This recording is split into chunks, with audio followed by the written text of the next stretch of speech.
the baby Saurians? And I'm Toba. You must be the helpers that we've been waiting for. It's nice to meet you too, but we're just passing through. Oh, but Uncle Sanka said he was gonna send some of his friends over to help us. You sure he didn't mean you? Yeah, sorry. Whatever this is about, it sounds like you've got the wrong end of the stick.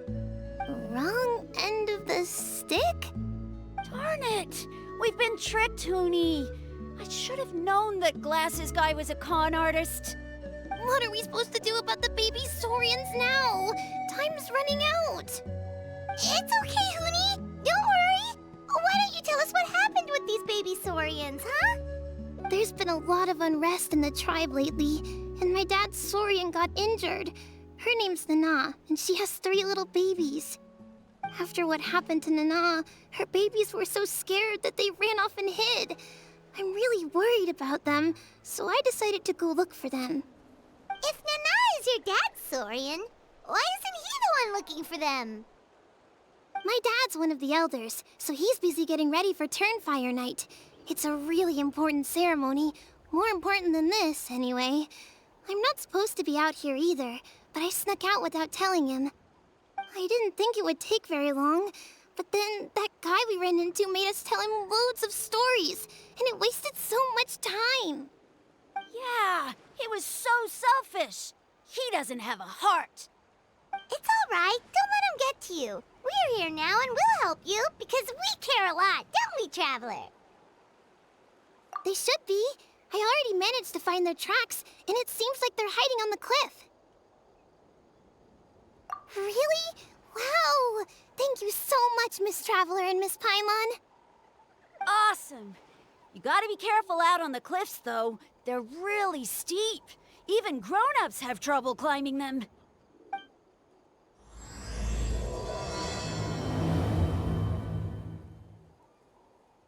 Huni said the baby Saurians are on the cliff, so let's find a way up.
But what's that other...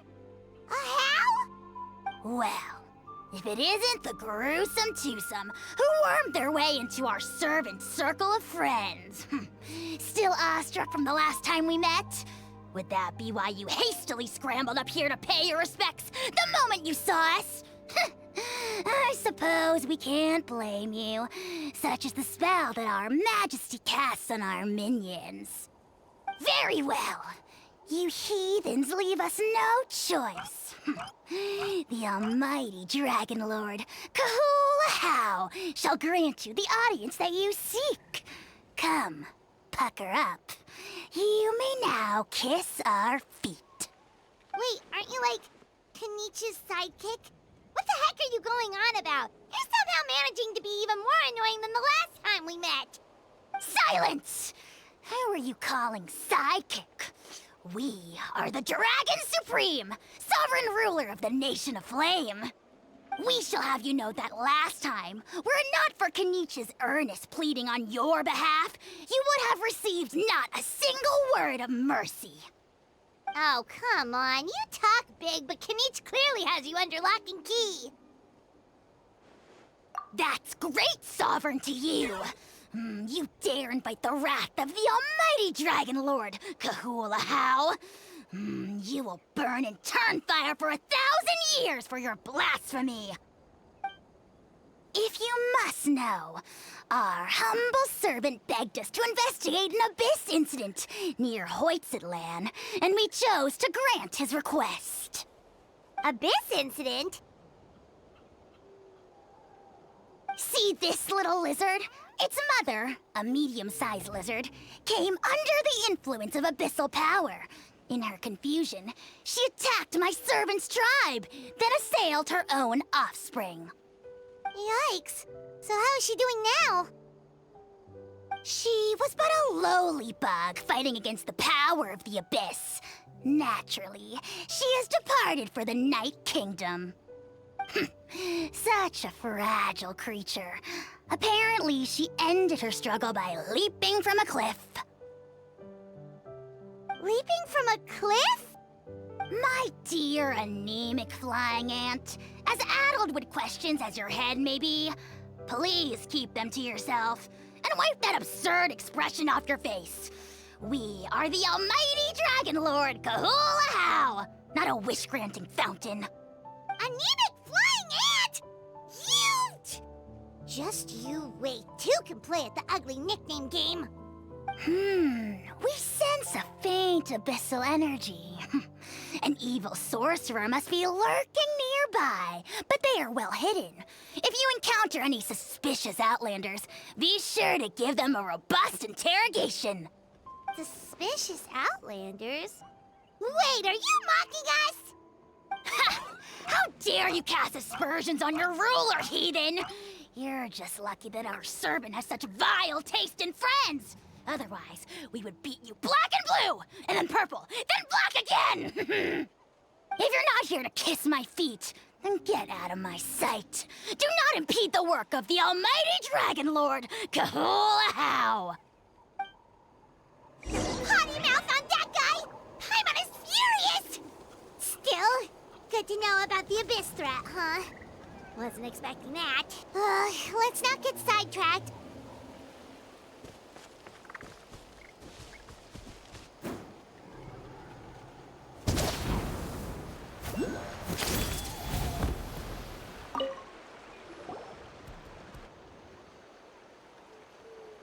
Wow, you're back already? That was so fast. I'm so glad that the babies are all right. Thank you both so much. Now we can finally go home and stop worrying about them. You're welcome. Piece of cake! You're not from Natlan, right? Because your clothes look different than ours. Oh. Hey, you must be tired after all that climbing. You should come take a rest at my house. Yeah, please come. I promise you'll get a big Scions of the Canopy welcome. We love having guests, and you're really nice people. Not like Glasses Guy.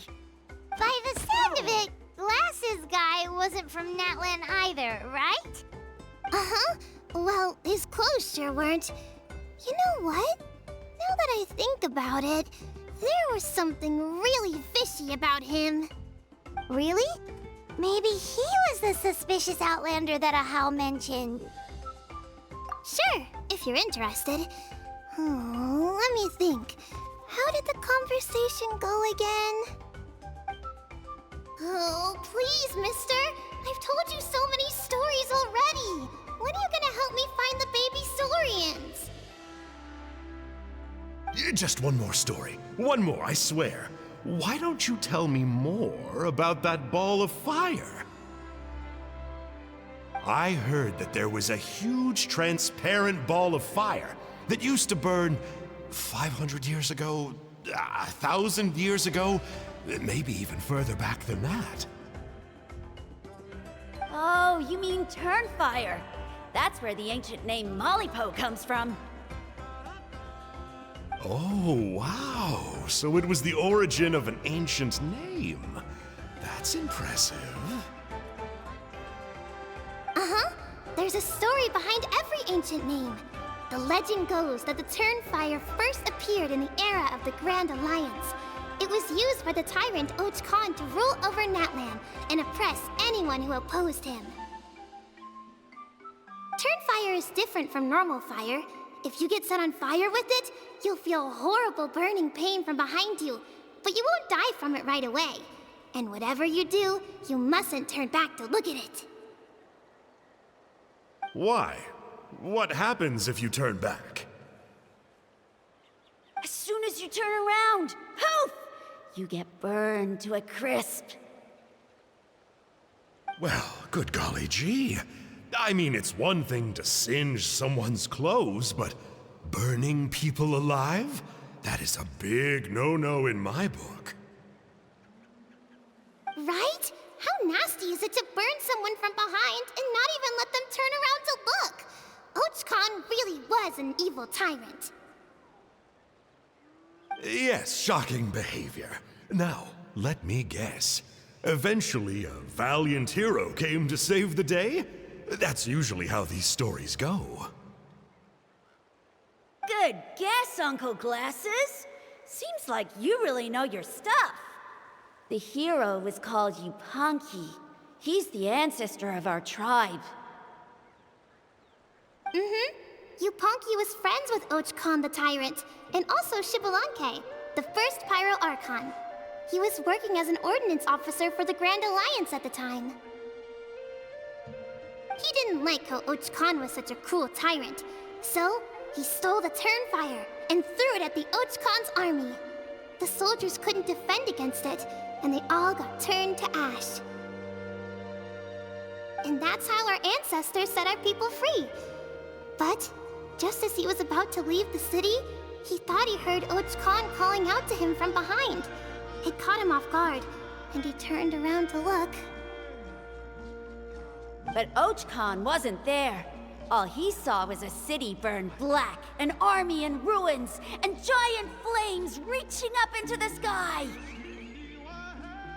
A split second later, the flames he saw burst out from inside his eyes and swallowed him up. All it took was a single glance. As soon as he looked back, he was burned to a crisp. The question is, was this the price he paid for stealing the Turnfire, or the price of turning back? Nobody knows the answer. But the fire that consumed Yupanqui burned more fiercely than any other. It burned for 100 days until it burned a hole right through the ley lines. And then, the flame dropped into the deathly dark Night Kingdom, where it still burns to this day.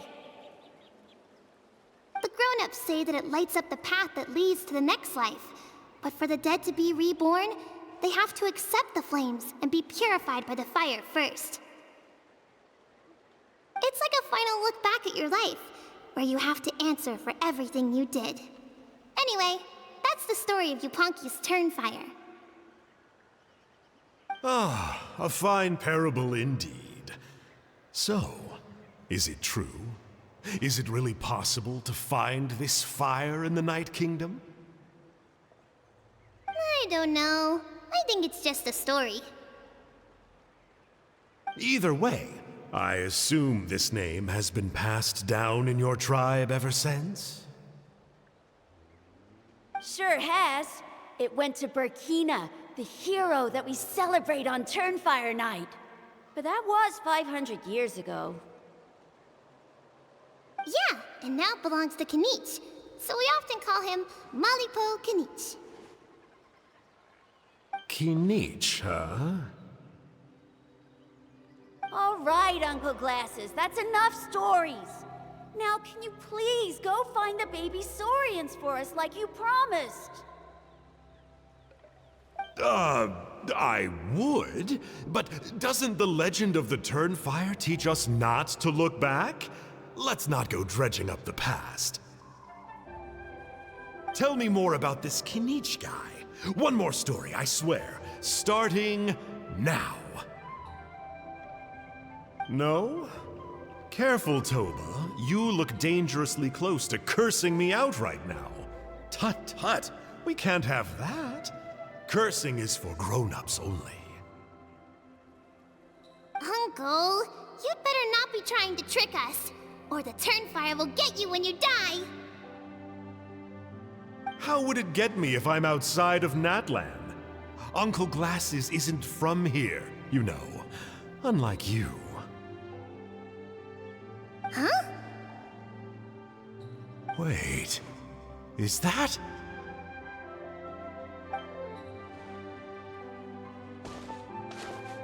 All right, kiddos. I'm a man of my word. 2 of my friends are on their way here, and, yeah, they'll help you out on my behalf. Work them like dogs, okay? That's what they're here for. Don't go easy on them just for my sake. Really? Well, first, can you tell us your name? We met at the foot of this cliff, so beneath the peaks, let's go with Sanka. Seriously? If you don't believe me, turn around and see for yourselves. They're right behind you. Huh? Where? Oh, wait! Uncle Sanka! Where did you go? Yeah, definitely a fishy character. It sounds like he was digging for info about the ancient names. Yeah, and not only that, but he betrayed us too. He'll pay for this. All he got out of us was some stories, though. What's the worst that could happen? Traveler, maybe we should go tell Kinich about this. Ahau says he's investigating it, but he's a bit of a loose cannon. We probably shouldn't take him at his word. Huh? You know Kinich? Not very well, but we have met him before, and one time we had a meal together. Aw, man, I'm so jealous. I never even spoken to him. He's so cool. He's the Saurian hunter, and he has a really awesome ancient name. Me neither. I don't think my dad really likes him, though.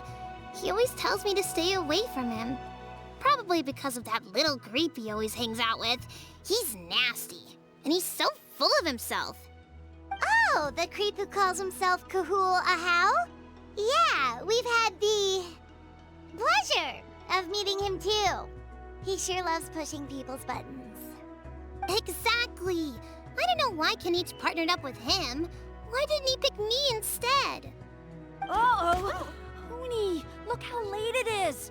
We've been out way too long. We better get home now or we'll get yelled at. Oh, yikes. You're right. Okay, well, this path here leads to our settlement. If you decide to visit, remember to come to my house. If there's anything you need, my dad can help get it for you. Hope to see you soon. We gotta run. Bye for now.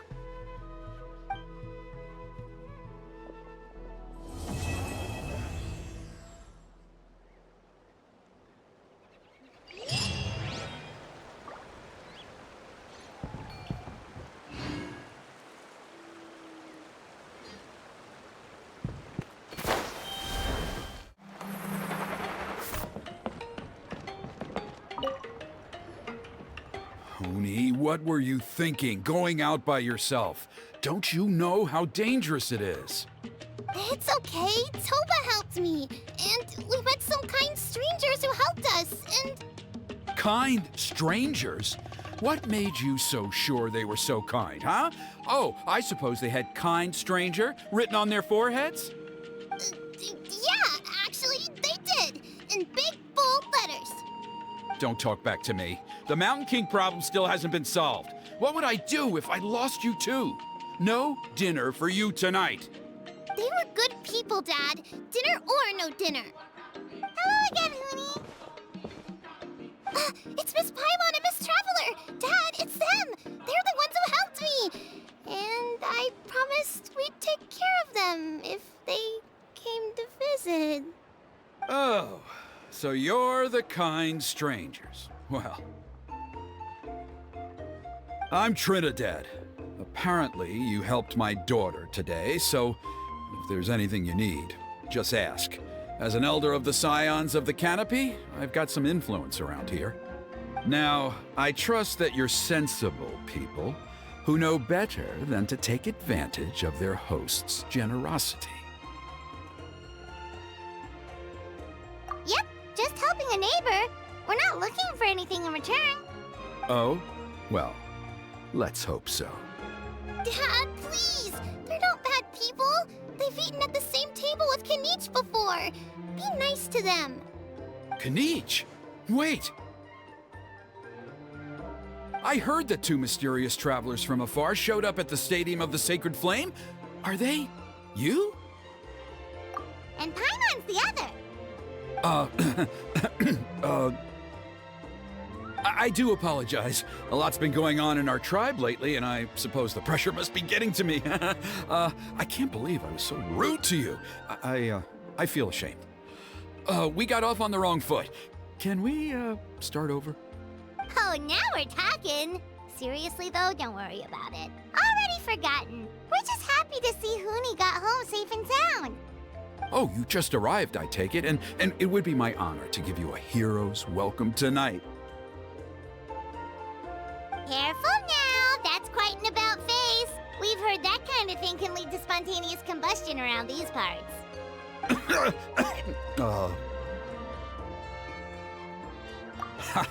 My dear traveler, you are very perceptive indeed. Go inside now, Huni. Dad's got some important business to discuss. Okay, look after Miss Traveler and Miss Paimon. They're very special guests. Well, we'll hear you out, but we can't make any promises that we'll be able to help. Well, this is a matter of utmost importance. Please, allow me to explain. For many years, our tribe has celebrated the Turnfire Night. It is a traditional ceremony among the Scions of the Canopy in which we remember our ancestor, Burkina, and his companion, Kangamato, the Mountain King. Burkina was a hero who bore the ancient name Malipo, and Kangamato was a powerful Yumkasor warrior. Together, they fought against the Abyss. They were victorious, but it came at a great cost. Burkina paid with his life. The Mountain King survived, but was contaminated by the Abyss, and he remains in hibernation to this day. Normally, Yumkasors never live longer than a century. It is possible that the Abyssal Power is responsible for his unnaturally long lifespan. Oh, that's right. The Mountain King is a living symbol of our glory, but even this glory comes at a price.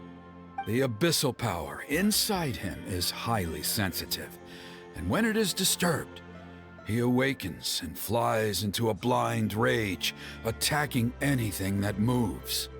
So, besides the ceremony, another important part of Turnfire Night each year is cleansing the Abyssal Power inside the Mountain King so that he will remain sound asleep. However, Abyss-related incidents have been on the rise in that land lately, as I'm sure you're both aware. As a result, it has become increasingly difficult to keep the Mountain King in hibernation. Only 5 months have passed since the last Turnfire Night, and he's already showing signs of instability. Has he woken up again? He has. We managed to contain the situation by performing a makeshift ceremony right away, but it was a close call. He could reawaken at any moment. Also, he attacked and wounded my companion, Nana, during the ceremony. She became contaminated by the Abyss as a result, and... We heard. Such a tragedy. We're really sorry for your loss. Yes, and Nana wasn't the first. Anyway, right now we're preparing for an exceptional Turnfire Night ceremony, and we need to find a suitable flame bearer. From what I've heard about your adventures, I believe you would be perfect for the role. Of course. Plus, he's a bona fide hero who inherited the Malipo name. Oh, you mean Kinich? Yes, he's the one. A hero, worth his weight in gold. And unfortunately for us, he's all too aware of that. No prizes for guessing what he said when I asked him to host a Turnfire night outside of the annual schedule. An exceptional ceremony? Oh, I'll have to charge an exceptional price. I swear, no other concept exists in that boy's brain. I'm not the one to usually talk about people behind their backs, but I'm convinced the Wyub got hit on the head and took a wrong turn the day it chose to give that ancient name to him. I mean, have you ever heard of a hero whose mantra is, "What's your asking price?" Oh, and don't get me started on that insufferable Ahau he hangs around with. Thinks he's God's gift to mankind. Pompous fool. Yeah, Paimon has to agree on that last part. Anyway, the fact is, the ceremony can just as easily be done without him as long as we can find someone else. And besides, you two seem like much better candidates. So, what do you think? Well, there's only a few days left before the ceremony. We can't afford to waste what little time we have on negotiating with him. No, I much prefer if you would consider taking his place. Wonderful! I can't thank you enough. Huni was right about you. You have kindness in your hearts. Come with me to the other side of the mountain. I'll bring you up to speed on each step of the ceremony. As experienced warriors, I'm sure you'll pick it up in no time.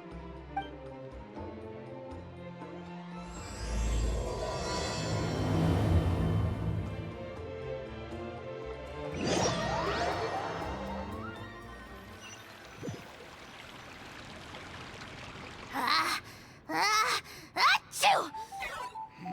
Curses! Who dares insult the great Kahul Ahau behind his back? Oh, great Kahul Ahau, bless you. Shut your filthy mouth, worm of the abyss! Your putrid words defile the air we breathe. You make the almighty Dragon Lord, Kahul Ahau, sick to the stomach! Speaking as a member of the Abyss Order, that's music to my ears. Exactly the kind of reaction we're going for. But on a personal level, I gotta say, it's pretty hurtful. Ugh, never have we heard such brazen blustering from someone who is inches from death! Up yours, Four Eyes! We spit in your face! Okay, well, that I am at a loss to explain. How do I manage to stay so chirpy and cheerful? I can only guess it's some kind of powerful magic.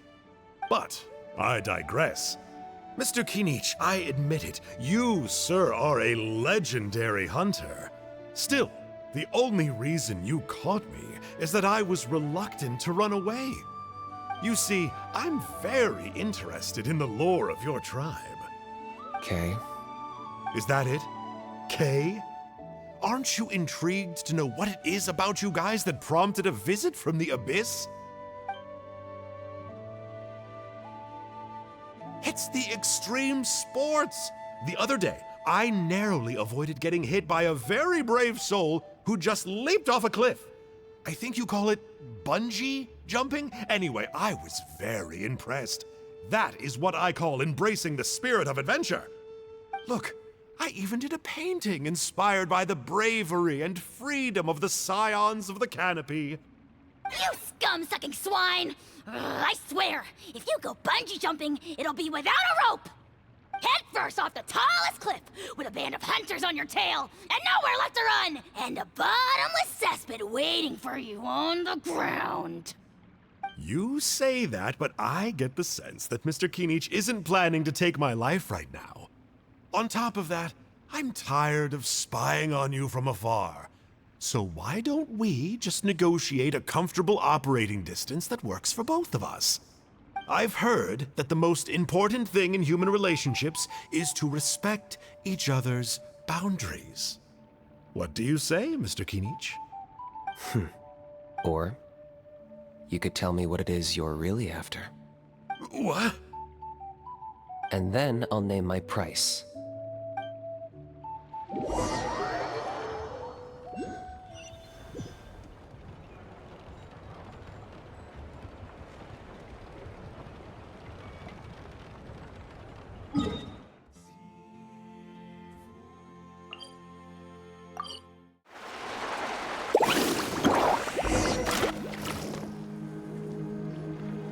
The Abyss contamination is back.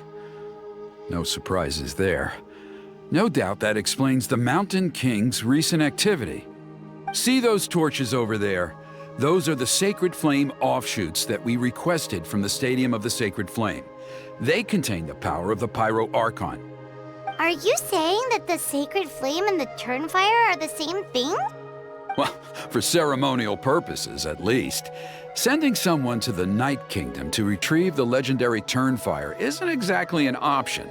More to the point, though, the Sacred Flame is able to burn away abyssal filth, so that's why we use it in the ceremony. Gotcha! So basically, we just need to clean up the filth with the Sacred Flame. Well, that's one part of it, yes, but the complete ceremony is a bit more complicated than that. First, the flame bearer must collect a kindling of the sacred flame from the starting point, then use a grappling hook to fly up into the sky and light each of the sacred flame pillars. Then, they must go down into the canyon, all the way into the cave where the Mountain King slumbers, lighting braziers and the final altar along the way. The most skilled flame bearers can accomplish all of this without touching the ground once. As much as I hate to admit it, Kinich is capable of this. Wow! He can do all that flying without ever falling to the ground? Well, of course Paimon can. It'd be much harder for you guys. Well, don't worry. It's not a requirement of the ceremony. You're allowed to touch the ground. The only thing you're not allowed to do is turn back. The flame bearer must always keep moving forward. You can't skip a pillar, then come back to it after lighting the next one. To do so would be to disrespect our ancestors. So, what actually happens if you do turn back? Surely the fires don't just go out. If you're not careful, you might get burned. What about today then? Does the same rule apply? Oh no, don't worry. Today is just a practice. The order doesn't matter. You just need to take the sacred flame, cleanse the filth, then go light all the braziers. Are you ready? I'll repeat all the key points again. Gather the kindling, cleanse the filth, and light all the braziers. I'll wait for you at the end.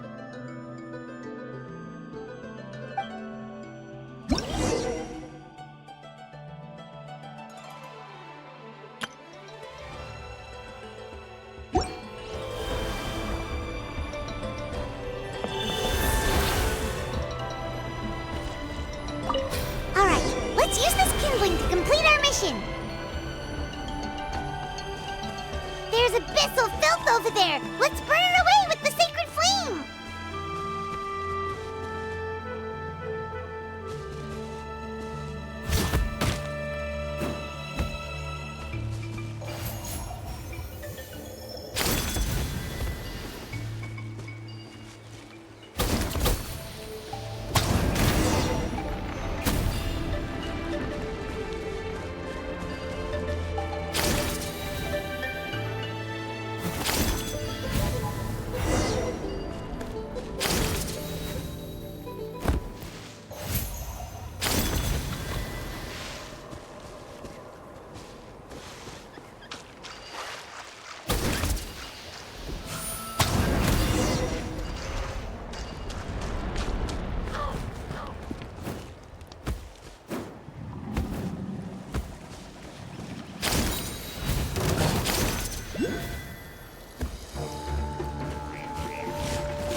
Should be all the braziers. Let's regroup with Trinidad.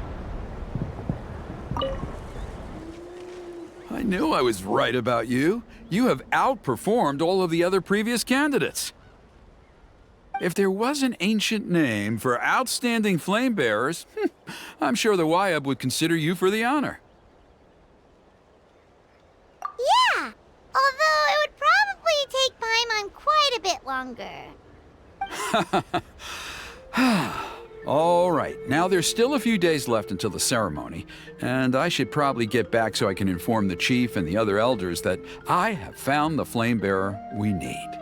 Oh, you mean they've still got to sign off on it? Some of them are still hoping we can come to an agreement with Kinich, but that's only because they haven't seen you in action. Still, I'm the one responsible for securing a flame bearer, and my recommendation is you. Just for Paimon's own peace of mind, are you sure it's not going to be a problem having Outlanders take on such an important role in your ceremony? See that place over there? There was a time, long before the age of Burkina and the Mountain King, when we, Scions of the Canopy, called that our home. After a period of upheaval, our ancestors were forced to move away.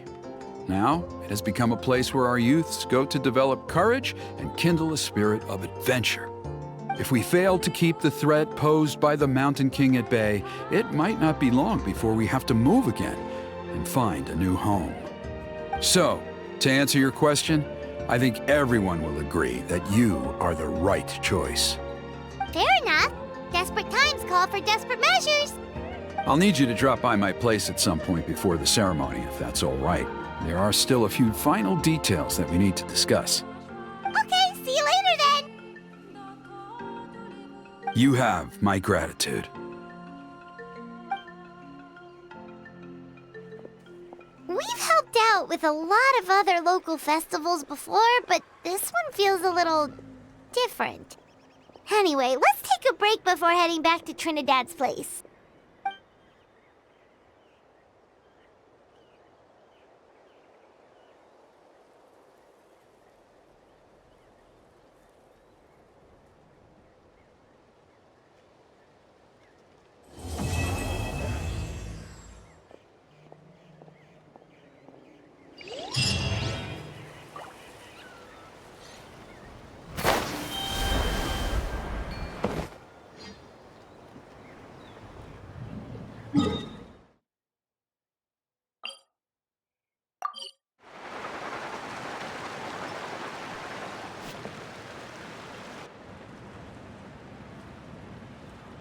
Traveler? Paimon? Kinich! Fancy meeting you here. We've actually been looking for you. I'll get straight to the point. I hear you accepted a proposal from Elder Trinidad. Oh, the, Turnfire Knight, you mean.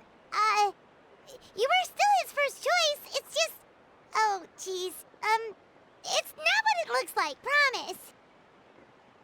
Chill, it's cool. I only mention it because there's something you should know. And I suspect Elder Trinidad hasn't been completely forthcoming with you. His true intention is to resolve the Mountain King problem once and for all.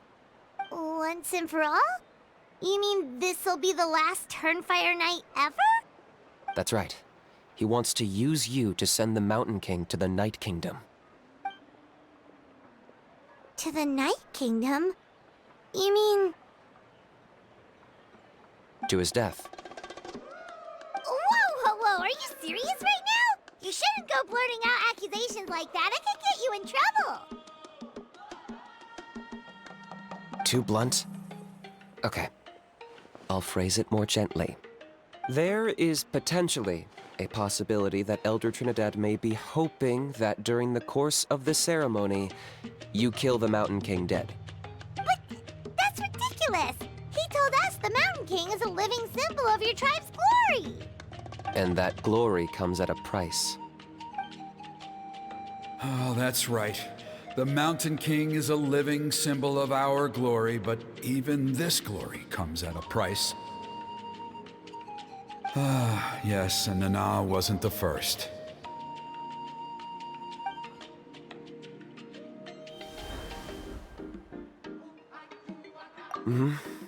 She likely won't be the last to lose her life either.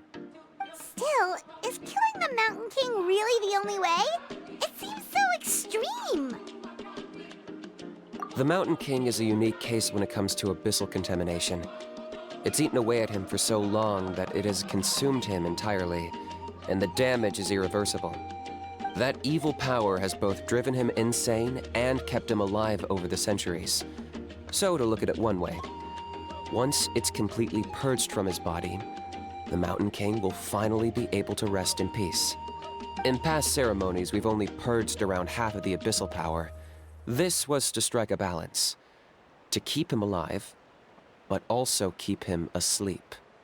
Trinidad didn't say anything about how much power he wanted us to purge, but he did say there were some more details to go over before the ceremony. Then it sounds like you'll know for sure soon enough. If he really asks us to kill the Mountain King, what should we do? I know this must come as quite a shock, so I suggest you act like you didn't hear anything for now. But would you have time to visit the chief after your meeting with Elder Trinidad? I'd like to make a deal with you. What kind of deal?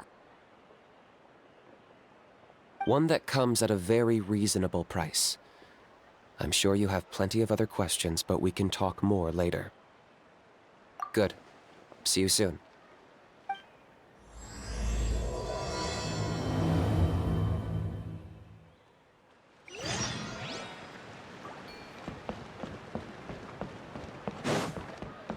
Carving waves!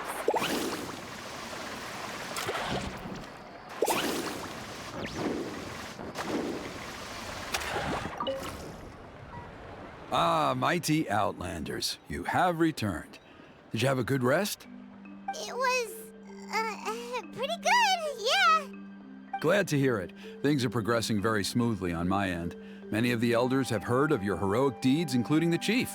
They all speak very favorably of you. There are still those who insist that the ceremony should be performed by the bearer of the Malipo name. But they're just stuck in the past. We need to move with the times. Plus, Kinich doesn't want to do it anyway. Exactly. So, now, it's time for us to discuss the finer details of the ceremony. We covered the fire lighting part of the proceedings yesterday. The next part is the purification of the Mountain King. It's quite simple. You just need to use the sacred flame. We've done it plenty of times before, and it's always very routine. I'm sure you won't have any problems. One point I'd like to stress, though, is that you need to burn away as much of the abyssal energy as you possibly can. The more we dispel, the longer the Mountain King will remain asleep. Asleep, huh? Precisely. In previous years, the Flame Bearer has often been unable to dispel a sufficient amount of abyssal energy. That's the only reason why we have to perform the ceremony on a regular basis. But I understand that you have a lot of experience fighting against the Abyss, and you seem to wield the sacred flame quite effortlessly yesterday. With your help, I'm optimistic this time we can dispel all the remaining abyssal energy from the Mountain King's body, freeing us from this ever-looming threat for many years to come. Traveler? So this doesn't faze you at all, huh? You clearly have a lot of confidence in yourself. If that's all you really need to know, the ceremony's in 3 days. I'll come and fetch you when we're ready. In the meantime, feel free to take a look around our settlement. It would mean a lot to the elders if you got to know some of our people. And if you wouldn't mind helping them out with a few errands here and there, that would be even better. So now we have extra errands to run? Maybe we should add a little extra to the price. Just a humble suggestion, that's all. It will help you gain the respect of our people, and as a mighty hero, I truly believe that's what you deserve. I'll be sticking around for the next few days, so if you have any questions, you know where to find me. Seems like Kinich was right. We should go meet up with him right away. Let's ride! Huh, you're here. Kinich! Elder Trinidad said that... I can tell. It's written on your faces. Is that the Traveler in Paimon? Forgive me for not being there to welcome you on your arrival. That should have been my duty as chief. Hello, Chief Waina. I only heard the news from Trinidad yesterday, so I asked Kinich to invite you over for a quick chat. I believe Kinich has already filled you in, so I'll get straight to the point. Firstly, I fully endorse your appointment as flame bearers for the upcoming Turnfire night. However, I would like to request that you take steps to ensure the Mountain King's safety. Every child of our tribe grows up hearing the tales of our heroes, from Yupanqui the Firebringer to Burkina and the Mountain King who fought against the Abyss. This is our history and our heritage, the source of our pride and the center of our faith. To kill the Mountain King would be to destroy our spirit. I would never be able to face our ancestors in the Night Kingdom. Nana's death was a great tragedy, and I do not blame Trinidad for the actions he has taken. Nevertheless, I cannot allow any harm to come to the Mountain King. The very roots of our identity are at stake. My honored guests, please give this matter your serious consideration. Perhaps there is, but despite all our attempts to contain the situation over the years, we've not found it. Right now, I should like to hear where you stand on this matter.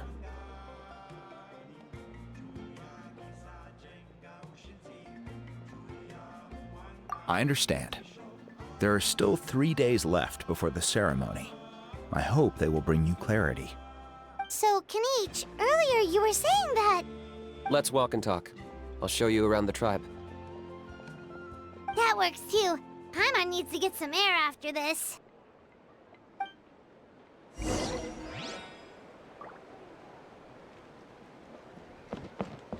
Carving waves!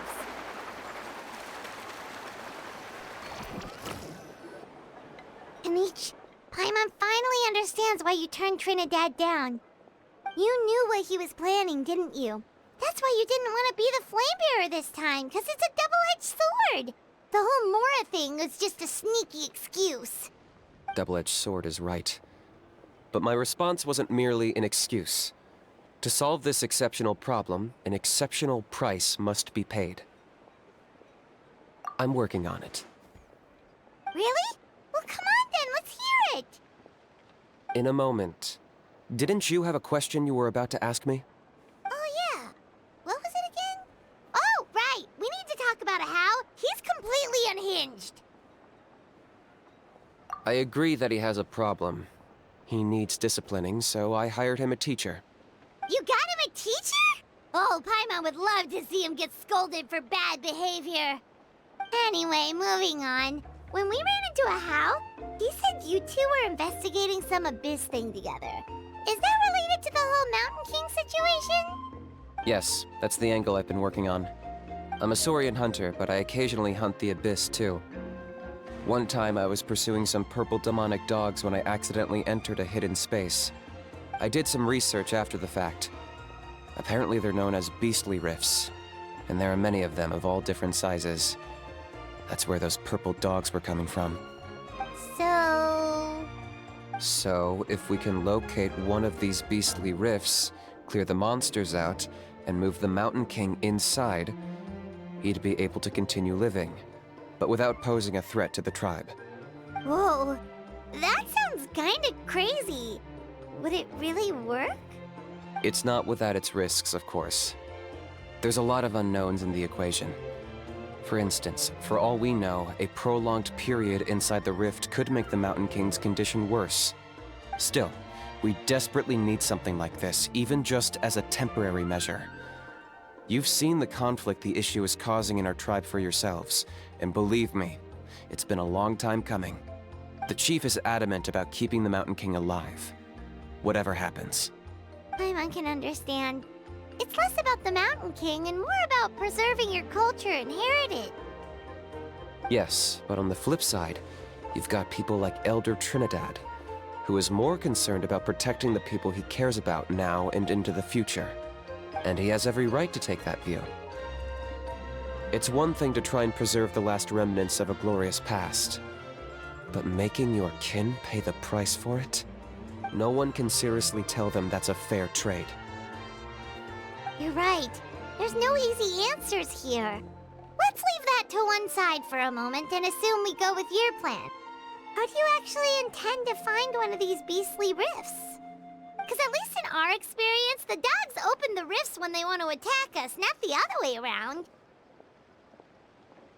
I think I know a way. You have any better ideas?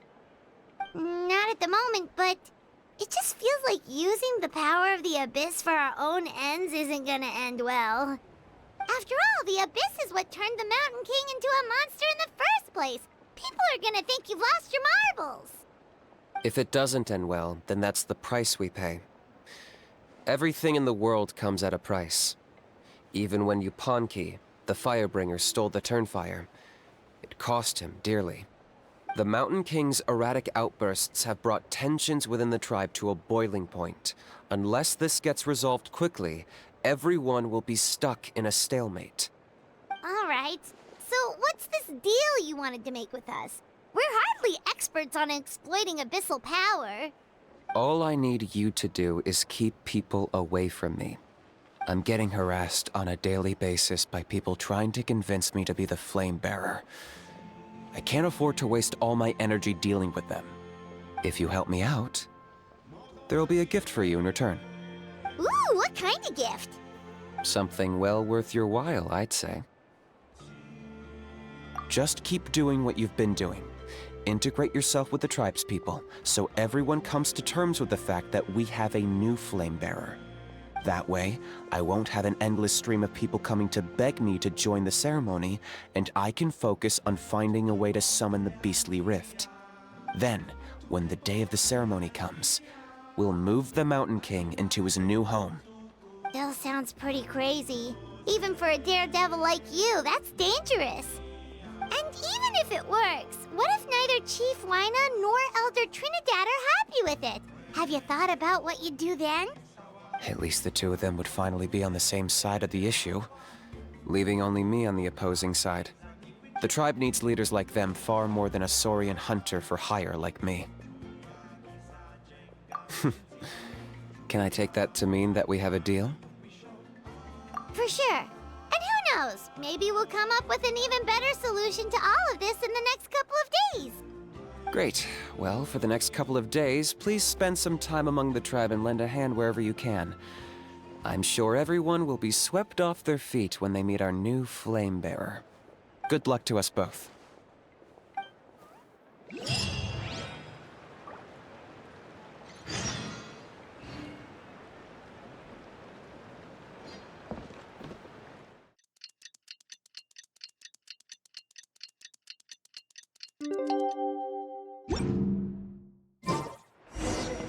Okay, task for the day. Meet the tribespeople and take some heat off of Kinich's back.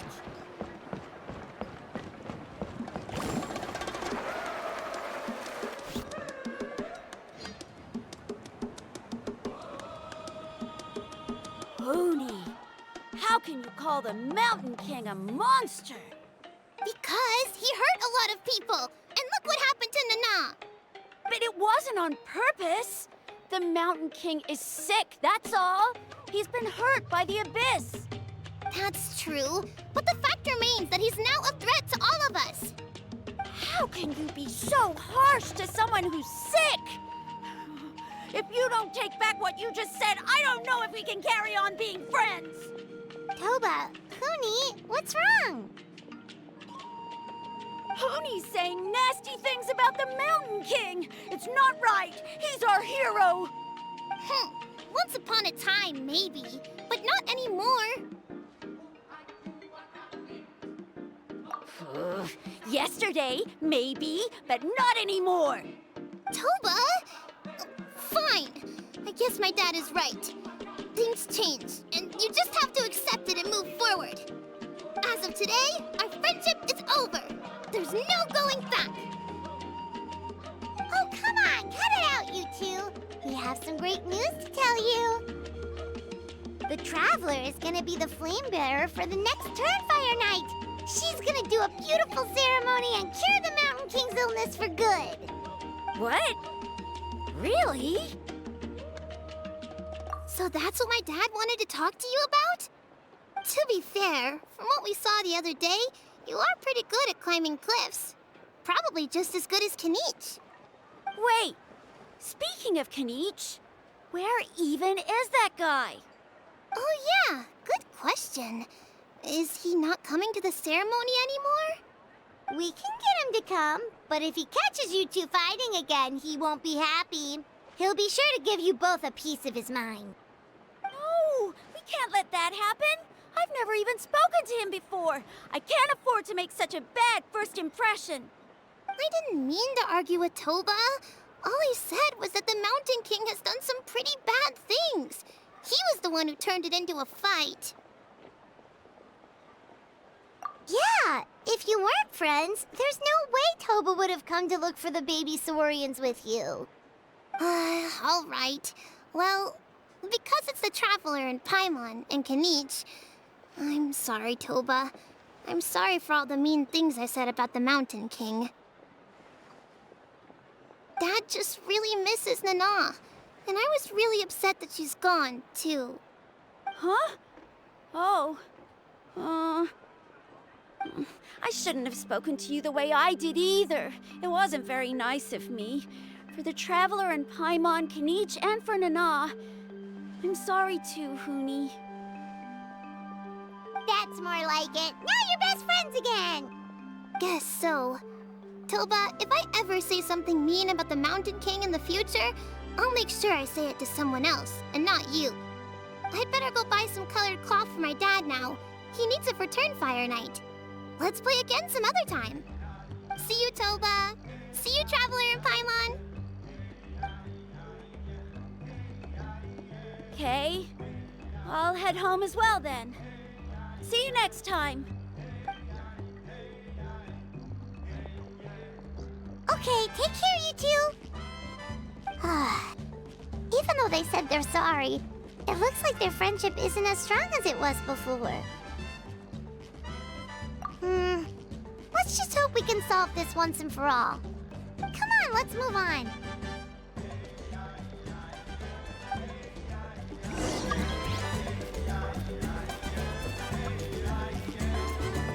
Faster! Huh? What's going on over there? Let's take a look.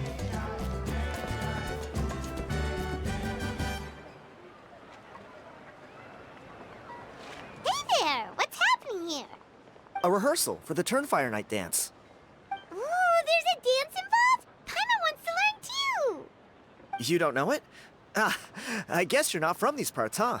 It's rare to see a new face around the tribe these days. I thought everyone would be keeping away. Why do you say that?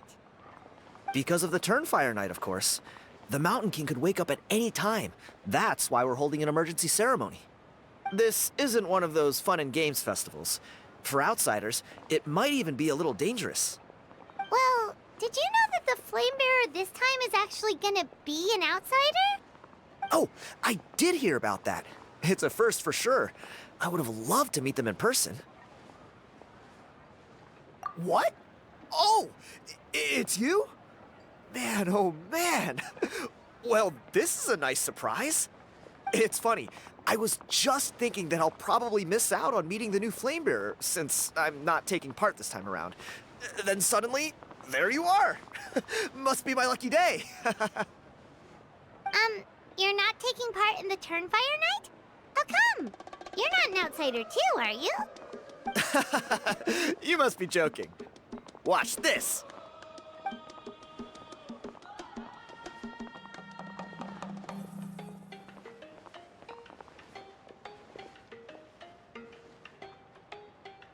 Not bad, right?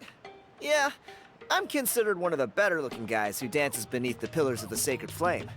Been doing it a few years. Always gets the ladies out to watch. Oh, very impressive. So why'd you quit? Well, I feel like the whole Mountain King situation is getting more and more precarious. It's just not safe here anymore. One of our elders' Saurian companions even lost her life not long ago. The question is, what are we gonna do about this in the long term? But our leaders don't have any answers for us. They're probably too busy fighting about it amongst themselves. The way things are going, it's only a matter of time before it gets violent. So I figured, you know what? Now's as good a time as any to get away for a little while. Go do some exploring. You look a little disappointed. Disappointed? Nah, it's a great opportunity to go see the world. As every male scion of the Canopy knows, wherever you are and wherever you go, the only way is forwards. We take pride in that. I won't forget my roots. I managed to get in touch with the Saurian Relics Association. They gave me a simple test. Find a decent quality relic, and they'll make me a member. What's the Saurian Relics Association? You've never heard of it? It's a group of amateur history enthusiasts who do research on the ancient Saurian era. They're all about collecting relics and remnants from that age. Speaking of which, the guy who was Flamebearer before you, I've heard that his Saurian buddy comes from that time. A how? A how's a relic from an ancient Saurian civilization? Oh, yeah, him. So you know those two already, huh? Then, do you know how they met? It was deep inside some mysterious ruin, and they signed a contract there. The association folks say that the kind of contract usually comes with a huge hidden cost. Really? That sounds ominous. Who knows? But if it's true, Kinich can probably handle it. He knows what he's doing with weighing up contracts and costs and stuff. I doubt he'd make a contract that doesn't benefit him. Strangely enough, I actually happened upon a strange mural a while back, and it looked to me like it was depicting a Saurian and a human involved in some kind of Saurian-era contract ritual. Oh, does that count as a relic then? You bet it does. I was all ready to go take a picture of it and use that as my entry ticket to the association. But after all the abyssal activity recently, I heard that area's been overrun by monsters. The best laid plans, huh? I'll just have to wait and see if things improve. Or... you look like you know your way around a fight. I don't suppose there's any chance you'd be able to help? If all you need to get is a picture, that should be pretty achievable, right? The Traveler deals with monsters all the time. It's a piece of cake. Wait, you're seriously gonna help me out? Come on, it's no big deal. Compared to some of the things we've been roped into before, this is nothing. Pyro Archon above, you two have hearts of gold, you know that? You're the kind of people who could dive into the Turnfire deep in the bowels of the Night Kingdom, and it wouldn't burn a single hair off your head. Of course it is. All right, come with me. I'll show you the way.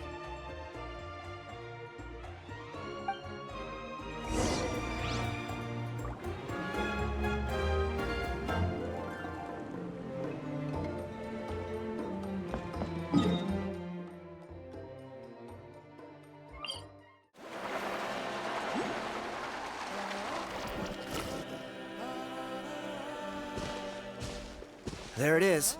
It's inside these ruins. As you can see, the place is crawling with monsters. Alrighty then. Stay back and take cover, Tiago. This could get dangerous. We'll take care of them. Great minds think alike. I'm not about to cramp your style.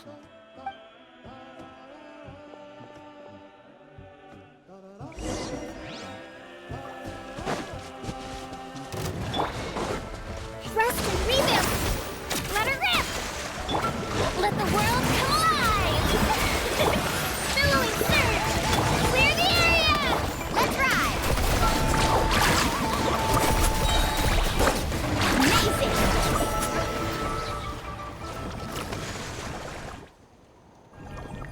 Whew. That should be the last of them. It's a good thing Tiago had the sense to stay in his hiding place, or things could have gotten really hairy for him. Hey, look! That's gotta be it, right? Definitely looks like a mural. True. Now that you mention it, most ancient murals take up a whole huge wall. This looks more like someone with a paintbrush got bored and started doodling. It does match the story he told us, though. There's a Saurian and a human. So, is that supposed to be what an ancient contract ritual looked like? Whatever. We're not here to decipher it. Just photograph it.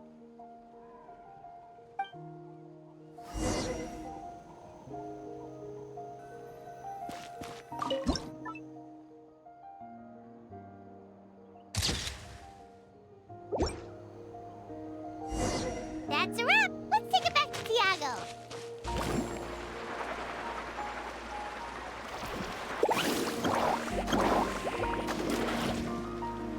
You've been robbed?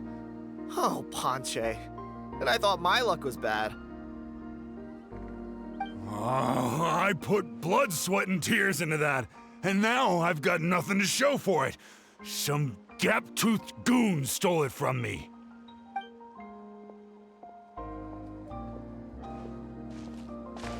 Tiago, is this the picture you were looking for? Let me take a look. Yep, that's the one. Pyro Archon above, you two are superhumans. Hey, Ponche, come and say hi to these guys. They're gonna be the new flame bearers, and they're tough as nails. Wait, are you the Traveler and Paimon? Huh? You already know each other? I don't think so. My nephew Toba's been telling everyone about you. He says you're crazy strong, super friendly, that you helped him out, and that you're gonna be our flame bearers this Turnfire night. Oh, so you're Toba's uncle. Great to meet you, sir. Sounds like we've managed to make a bit of a name for ourselves. Toba's not wrong, my friend. These two are honestly some of the nicest, most genuine people I've ever met. Everyone speaks incredibly highly of them. Seriously. If you're comfortable telling them about what happened, I guarantee you they'll sort it out in no time. Really? All I want is to get the fruits of my labor back. Allow me to explain. Ponche is a well-known scholar within our tribe, author of the widely acclaimed book, Yupanqui's Turnfire. Unfortunately, the book was stolen by a treasure hoarder a few hours ago. I spent years of my life researching that book. I visited every last ruin, interviewed every descendant of every hero in our history.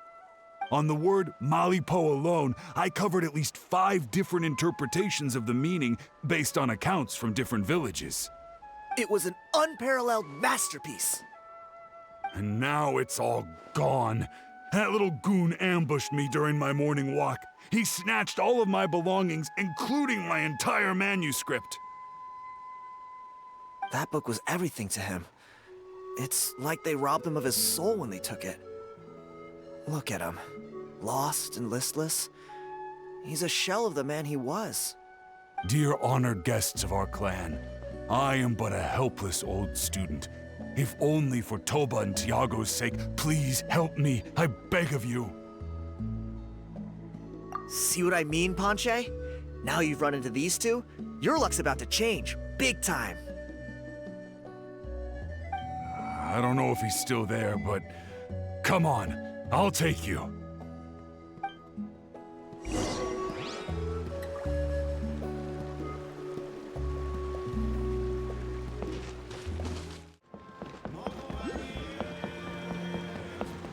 Need a surfboard?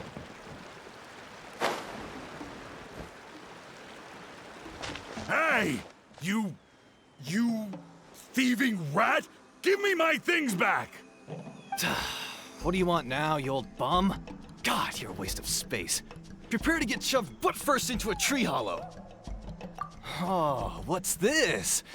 Brought a little bodyguard with you, huh? All right, let's see what you've got. What's this? Eat dirt, suckers!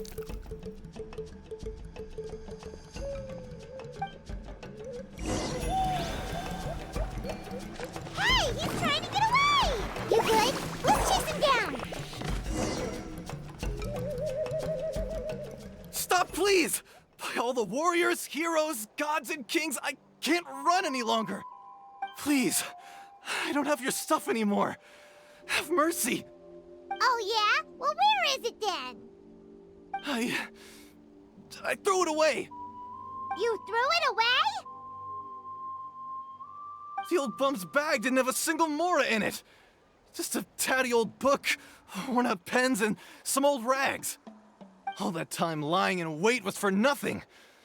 I was so mad I just threw all of it away. Is that really the truth? Okay then, where did you throw it away? The same place you found me. Look, I swear on the Pyro Archon it's the truth.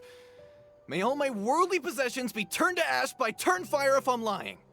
Okay, that's a pretty strong oath. What do we do now? It sounds like he's telling the truth. Right. Let's hope nobody gets to the book before we do. We'll never get it back then.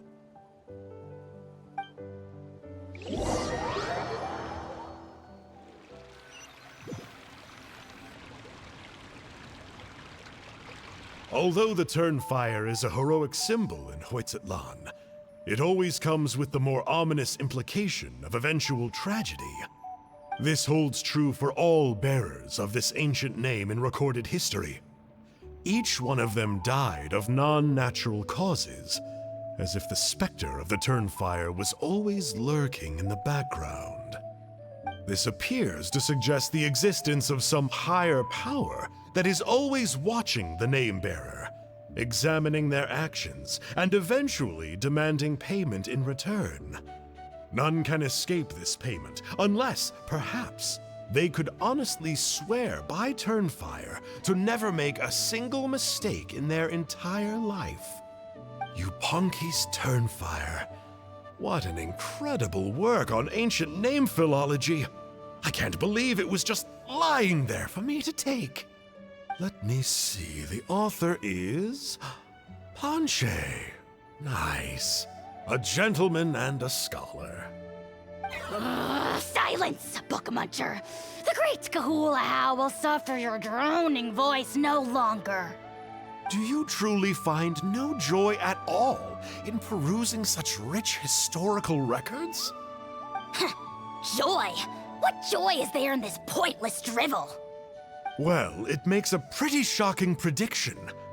Every bearer of the ancient name Malipo eventually meets a grisly end. Maybe that's the price you pay for the name that means price? What? You're saying Kinich will die a violent death? So I'll finally get to take over his body? When will that glorious day arrive? The great Kahulahow demands to know! Wow, you are just irredeemable, aren't you? An agent of chaos down to the core. You make us Abyss Order folks look like saints in comparison. Silence, maggot! To presume that anyone compares your kind with the great Kahulahow is sheer vanity. And if that day ever comes, oh, your doom will soon follow. You don't need to lecture me about Doomsday. Here's what I know, based on countless historical texts. All civilizations will be reduced to rubble by the passage of time.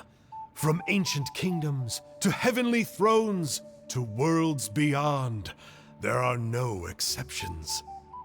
But from the ruins of every civilization, the dust will rise and never settle, thus transcending the confines of time. That dust is what we call a civilization's spirit. And you, great Kahulahow, are one such speck of dust from a bygone age. I've paid dearly for the chance to observe you up close.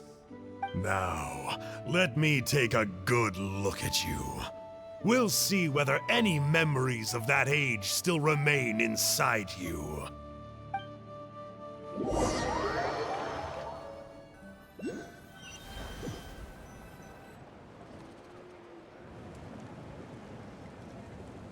We're so sorry, Mr. Ponche, but we couldn't find your manuscript anywhere. Does that mean all of my hard work was for nothing? You gotta stay positive, Ponche. You might have lost the book, but the brains behind it are still intact. Surely you remember the main points at least? The whole reason I worked so hard to get it finished before the Turnfire night is because I hoped that maybe it might help us find a way through these trying times. But now, Well, not exactly. But I thought my research might at least be a starting point. Oh, really? So what did you find out in your research? I think the key to all of this lies in the power of Malipo. Ponche, you know as well as anyone that ancient names don't hold any real power. Symbolic power doesn't count. You're right, but Malipo may be a special case. Given that it first arose in the era of the first Pyro Archon, it might contain remnants of Xbalanque's power. Yeah, I remember that story. My grandpa told it to me when I was a little kid. Maybe you're the special case. Most kids stop believing in that stuff by your age. I'm not talking about childhood superstitions here. There is evidence. Like what? Like the fact that the Mountain King is still alive. Everyone attributes that to the power of the Abyss. But there's more to it than that. The key factor is that Burkina summoned the power of Malipo at the cost of his own life. If you don't believe me, then answer me this. How many other creatures can you think of who lived longer, not shorter, after being contaminated by the Abyss? Traveler, different situation but similar idea. Doesn't this remind you of the hilly... So, I came to the conclusion that Malipo must refer to some mysterious ritual involving a tit-for-tat exchange. It began with the first Pyro Archon, fell with the Grand Alliance, then was buried in the Night Kingdom. And now, it awaits the call of its new bearer. Hey. Sorry to interrupt, Ponche, but you seem to be getting a little overexcited. I'm sorry. I was originally planning on presenting my findings to Kinich. I'd hoped he would be attending the upcoming ceremony. Sounds to me like you dreamed up one fanciful theory to support another. Kinich, what are you doing here? I more or less finished what I was doing, so I came to have a quick catch-up. Now a good time? Kinich! I'm onto something. I haven't worked out all the details, but you have to attend the Turnfire night. So Mr. Ponche here has done a lot of research on the history of the Turnfire, and thinks he might have found a way for you to solve the problem. I'll be there, Ponche. Let's go.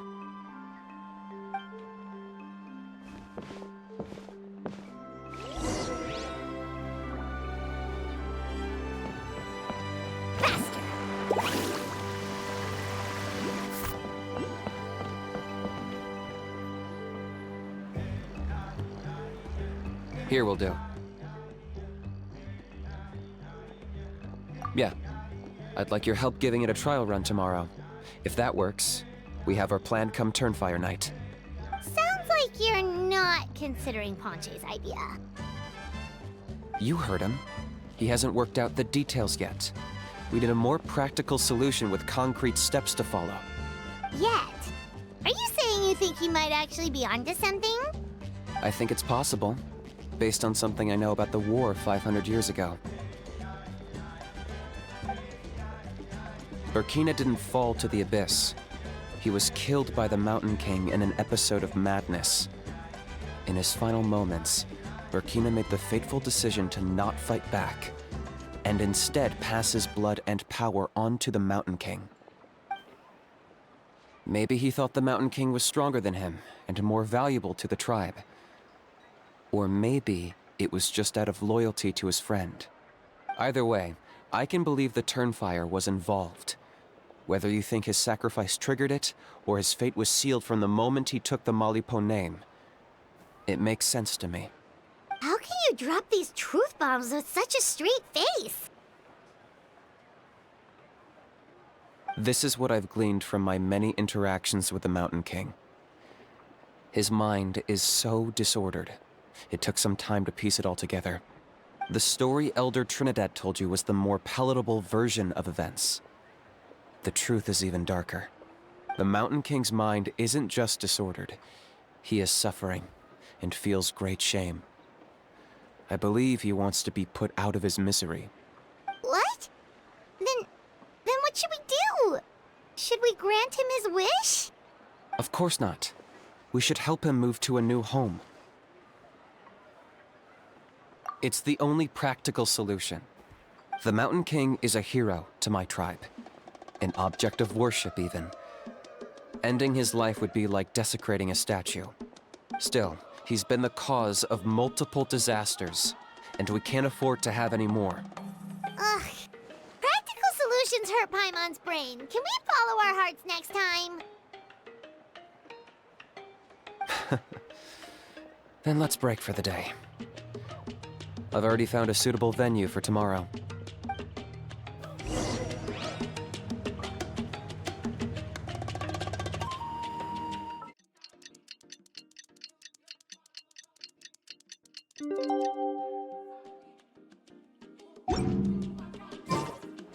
Ever tried chasing waves before? You wanna try? Well, come on, no time like the present. I'll help you.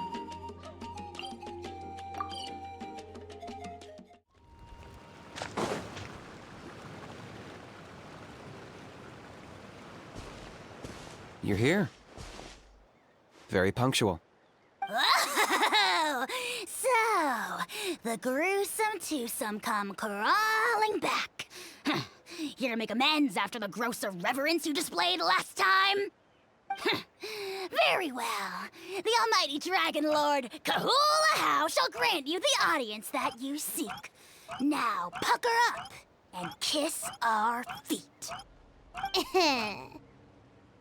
Kinich, didn't you say you found him a teacher? He's just as out of control as ever! Hey! No one gets to discipline the almighty Dragon Lord Kahula. No one! Maybe because I've never had a gentle-natured companion like Paimon to compare against. Is that a compliment? Yeah, I see what I'm missing out on now. And it's a lot. Kinich! We could drown this measly flying ant in one droplet of spit! How dare you compare her to the almighty Dragon Lord Kahula? Oh, just wait till I possess your dead body! I will commit heinous atrocities! Tear down your legacy! Destroy your reputation! Wreak havoc on your...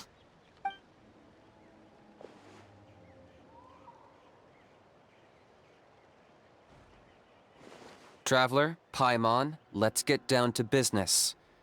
Once we've opened the beastly rift, you're welcome to toss a how in there for a couple of days. With pleasure. You don't need to ask twice. I got my hands on this device in a trade. It's meant as bait, but it'll also stabilize the abyssal energy. The rift towns will tear through space to get to this. Once they're here, we take them out and claim the rift for ourselves. You'll find out soon enough. First, let's try this out.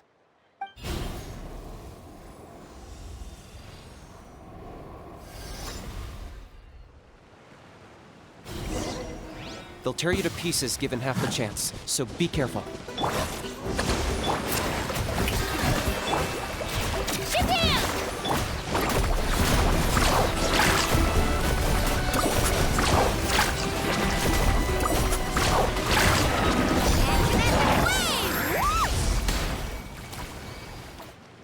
Uh-oh. Are there even bigger ones on the way? You see, Kinich? I'm a man of my word. In fact, I'd say I under-promised and over-delivered. Nifty little gizmo, isn't it? I take it this is your true form? Now that our deal is complete, it's time to start the next phase of our relationship. I made a promise to the great Kahula How, and now I'm here to seize your body for his use. Cliché, I know. The hero's trusted partner sells him out to the abyss in a shocking act of betrayal. Cue bad guy speech and drawn-out death sequence. Huh? Angel? Huh? Huh? What are you two doing here? Oh, Mr. Kinich, this is not what we agreed on. Traveler, this is the gift I got you. I know you're looking for intel on the Abyss Order, so I thought he might be of use to you. But it looks like you've already met. Yikes. Frosty reception. Gotta say, I kinda pictured this moment going a little differently. Tears of joy welling up in your eyes as you say the words, "It's good to see you again, old friend." Don't be ridiculous. Sounds like you've been reading too many romance novels. There we have it. Change is inevitable and nothing lasts forever. What a pity. Well then, time for you to meet the new me. This time, please call me Sanka. Sanka! Aha! So you're Glasses Guy! You tricked Huni and Toba into telling you a bunch of stories! What does it matter? A name is a superficial label. It's what's deep down inside that counts. And I've shown you the deepest parts of me. That would explain a lot. Why else would you show up here and start acting like a wise guy? You looking for a fight? I'll pass. I do rather like you, as I've said before. But my one quibble is that you really don't know your own strength. Wait, of course! You're the one behind all the recent Abyss activity! Let Paimon guess, you've been provoking the Mountain King too! Haven't I told you before? I'm not part of the inner circle who do our Highness's bidding. My interests are far more low stakes. I spend my time digging for truth in ancient doodads and books. You really think a benchwarmer like me is capable of more than that? I investigated him. He's not connected to the recent events. Just happens to be in the area. So, I struck a deal with him. He helps me summon a rift. I allow him to do some historical research. But that's all over. And now Kinich wants to hand me over to you. Well, I was hoping this would be an opportune moment to whisk away his body. That would have given me some more time to study the great Kahula How. But now I've run into you, which is just my luck. Or maybe I've incited the wrath of the Turnfire, and this is the price I have to pay. But I don't understand. What did I do wrong? Wait, does that count? Let me think. How? You are the worst of the worst! Colluding with the Abyss Order against Kinich? How could you betray your partner? There is no betrayal. The almighty Dragon Lord Kahula How is a partner to no one. Don't worry, I told him to act as bait. Yes, and you should have picked a bigger fish. The Abyss Order? Ha! What a joke. Not even a match for our lowly servant. I put up with this toad croaking for days, and it was all for nothing. It looks like your disciplinary measures have been less than effective, Mr. Enjo. What did you expect? Behavioral rehab isn't really our thing. Otherwise, we might as well change our name from the Abyss Order to the Abyss Boarding School. The abysmal disorder would suit you better. Kinich! Dispose of him! He is of no further use to us! Traveler?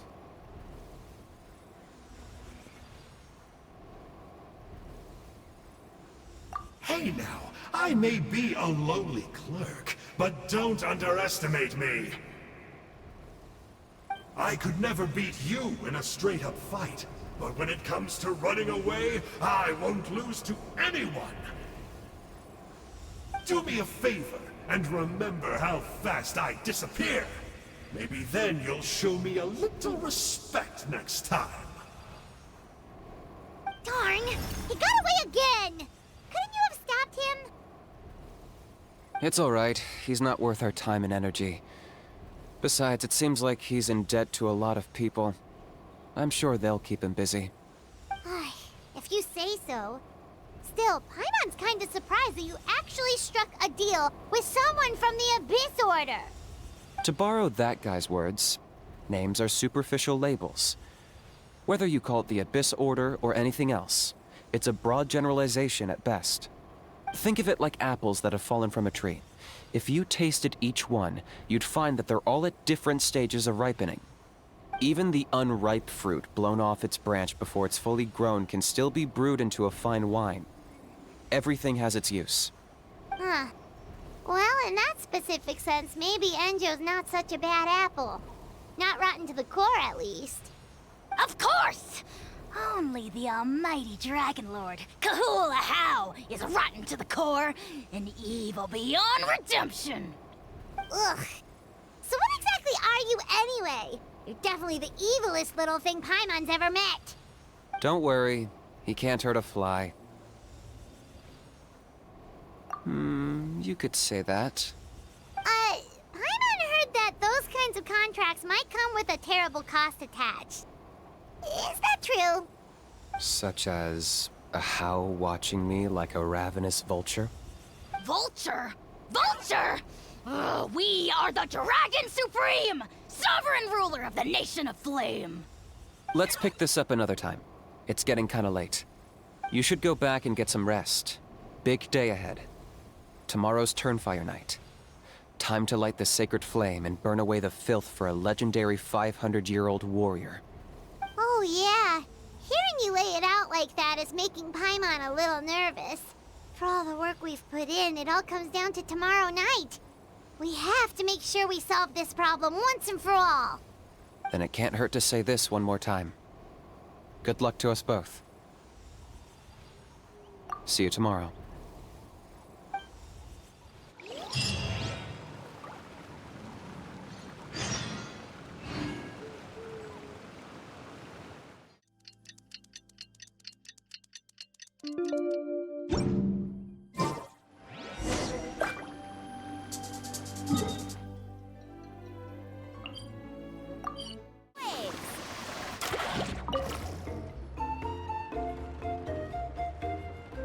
Ah, at long last, you're back. I hear you've done much for our people these last few days. Everyone has nothing but praise for you. Many young people have heard the rumors too. They're all eager to meet our new flame bearer. Well, they won't have to wait for long. It's almost time for the ceremony. We really hope we can resolve the Mountain King situation quickly and smoothly. Seems like a lot of people have been worrying about it, huh? Well, it's nearly time. So, if you're ready, then follow me to the ceremony site.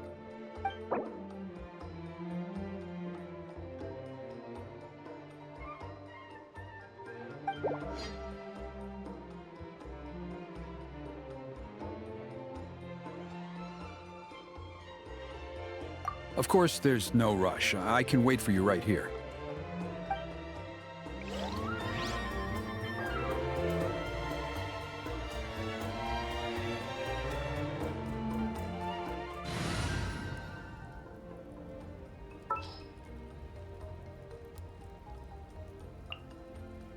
Gonna be epic.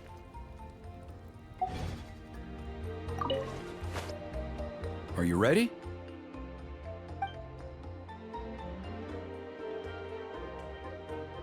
Off we go! Here we are. Our honored guests have arrived. I have heard much about your fine work over the past few days. I hope you'll allow us to thank you properly after tonight's ceremony. Don't worry about it. Getting this huge venue ready must have been a huge task. No need to make extra work for yourselves on our account. Oh, if it means getting the Mountain King issue resolved, no cost is too great to bear.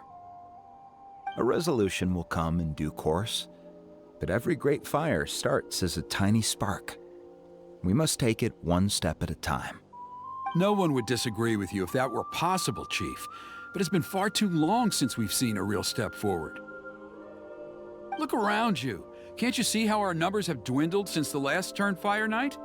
The ceremony was arranged on short notice. Many are away from home and could not make it back in time. That may be so, but still.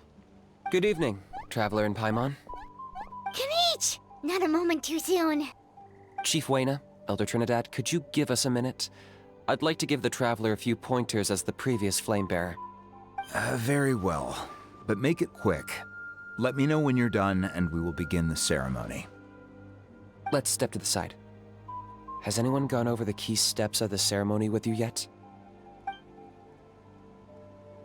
Yeah, Elder Trinidad did, but, Paimon seems to have forgotten them? What a surprise! The flying ant has an ant-sized brain. If you don't want your tongue to be burned off by the sacred flame tonight, I suggest you stay quiet.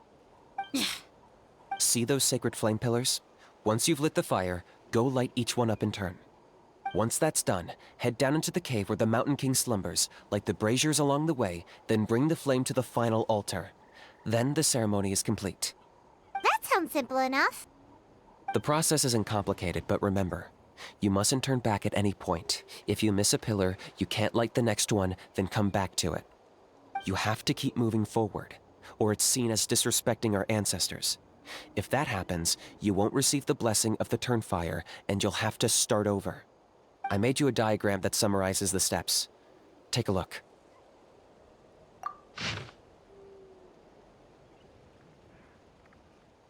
So that's our part. What about you? I'll be with you the whole way, and once you've lit the altar, I'll start summoning the rift. You can leave that side of things to me. Just focus on your part. Okay. We'll try to remember all that and get it right the first time. Ready when you are. But I think I saw Huni and the others just now. Maybe you should say hi before you start. Might make you less nervous. Just tell the chief when you're ready.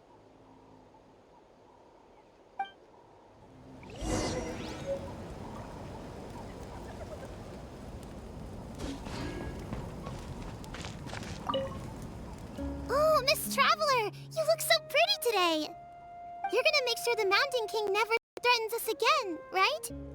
I believe in you. I'll be cheering you on the whole time.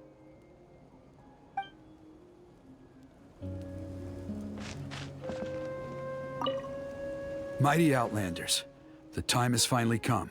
You know what must be done. Please remember, you must cleanse as much abyssal energy as you can. This is the only way to prolong the Mountain King's slumber. I am sure you have what it takes.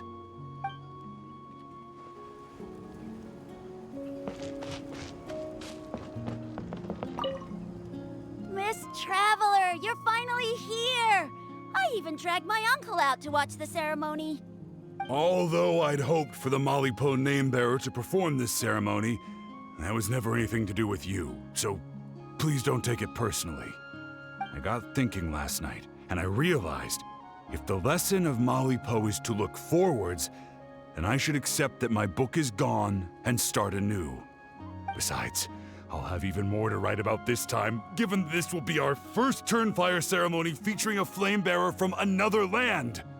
I'll be taking detailed notes. Good luck, Miss Traveler! You got this!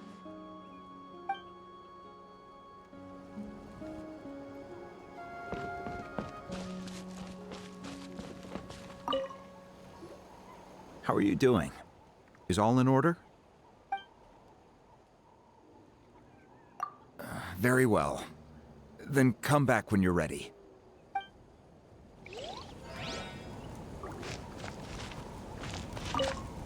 Hey! Bet you're surprised to see me. Didn't think I'd be coming, did you? I was all packed up and ready to go, but then I thought, I wonder if the ceremony will go any differently with the new flame bearer. So yeah, here I am again. I still owe you for that picture you took, so once you start, I'll be dancing to cheer you on. Don't be nervous. You'll do great.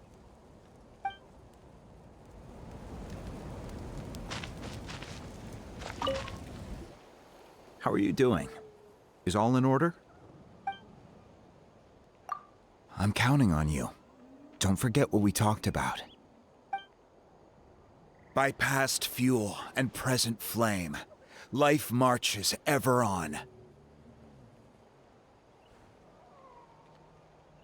My brothers and sisters, the time has come to light the fire once again, and let the Turnfire night shine bright in Huitztlan.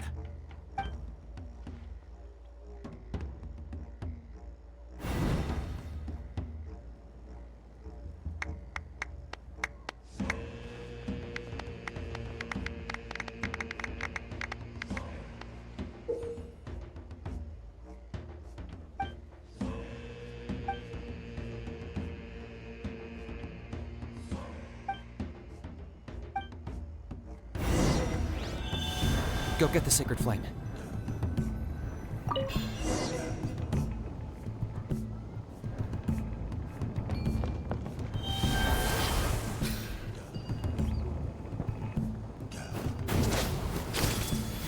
Nicely done. Off to a good start.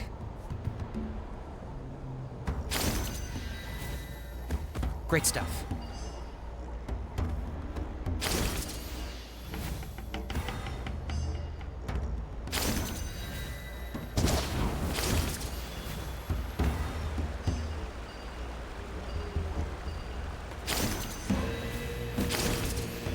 You're over halfway. Keep it up.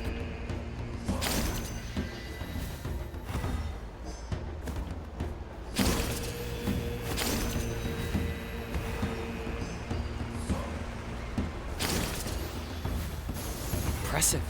Just one more to go. Come on, one last push. The final sacred flame pillar is up ahead.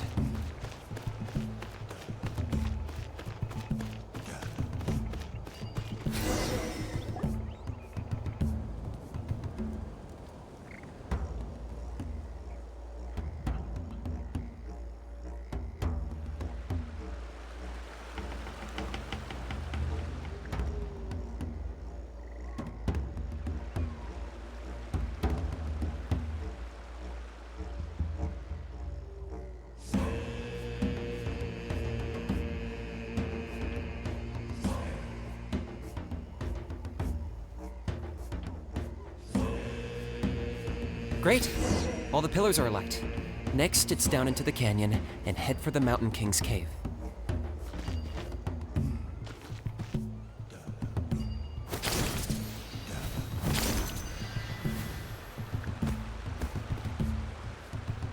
Almost there. The cave is just up ahead.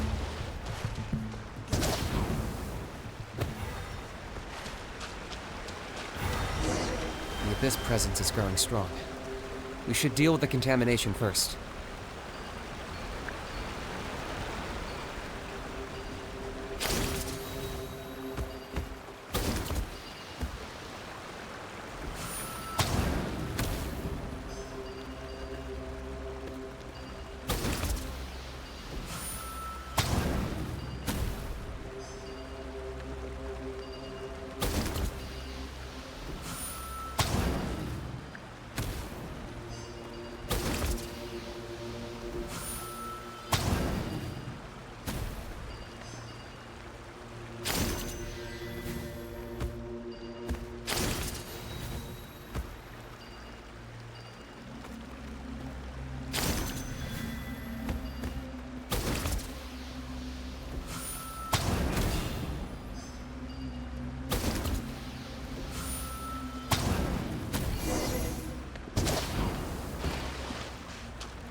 There's the altar of the sacred flame.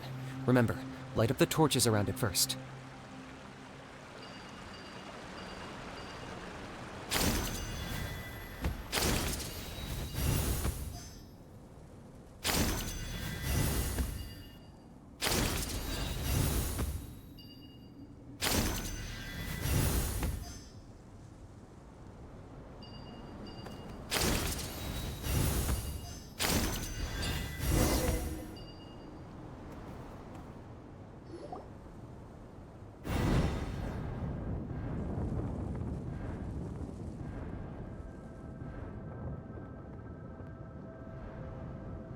Woohoo! We've lit up the final altar!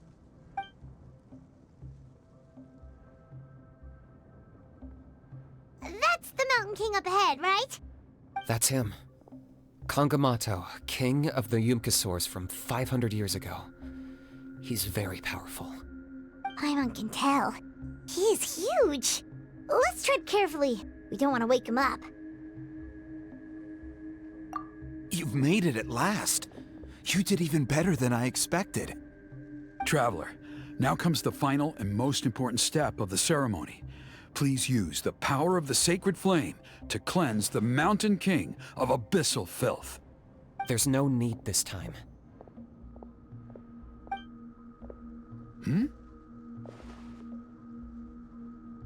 Such strong abyssal power.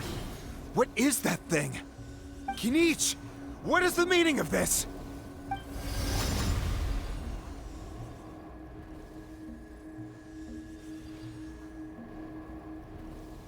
Is that a beastly rift? Chief Wyna, Elder Trinidad, this is about to get a little dangerous. You should step back. What do you think you're doing?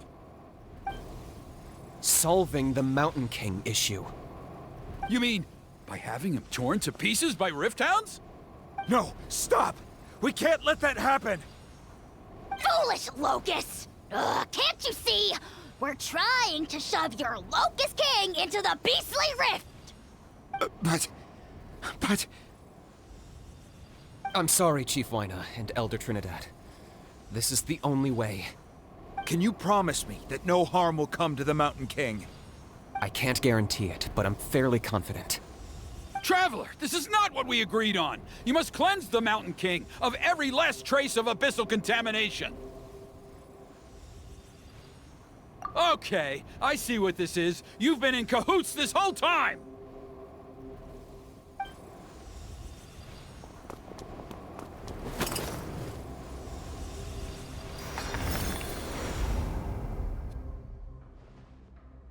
Ugh, you imbecile! What have you done?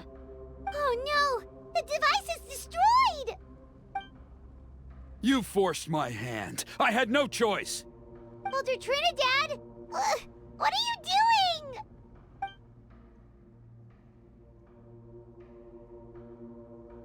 No, the Mountain King is waking up! He will cause even more casualties! Everyone, out! Now!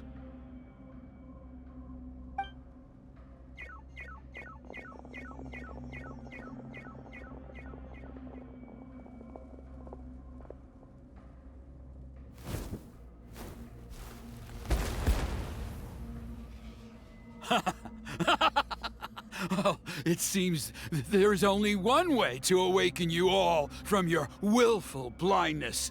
More sacrifices must be made.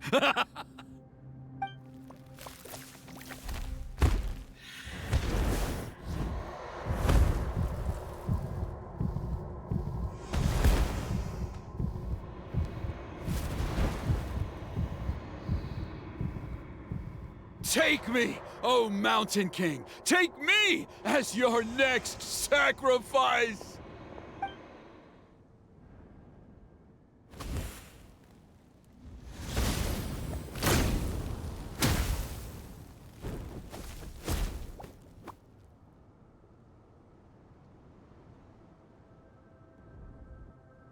Everyone's still outside. We have to keep the Mountain King here. Give me a hand.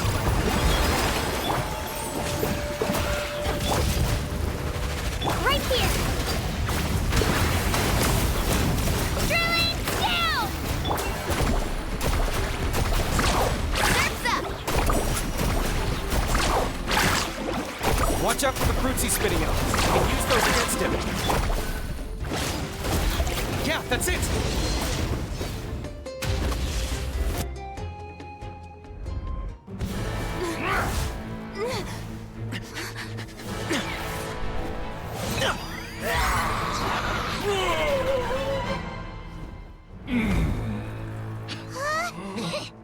What do we do? We can't open the rift!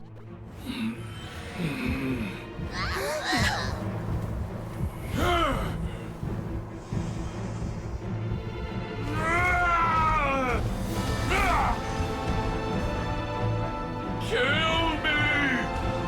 Put an end to Huitztlan's shame!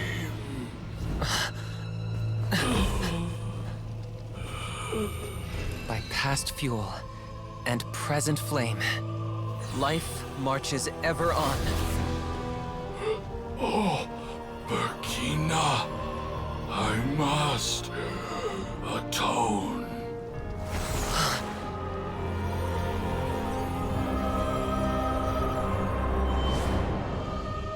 patience.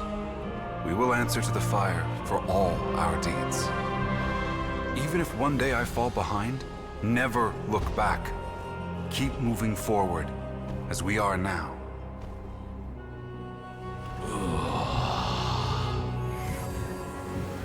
Live with your guilt and shame. This is the price to pay.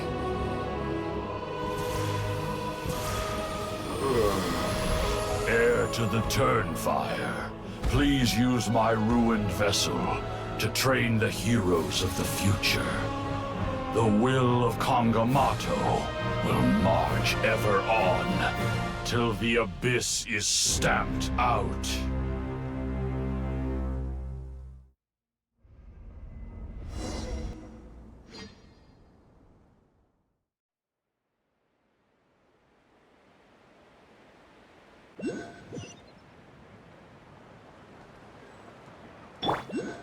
Faster!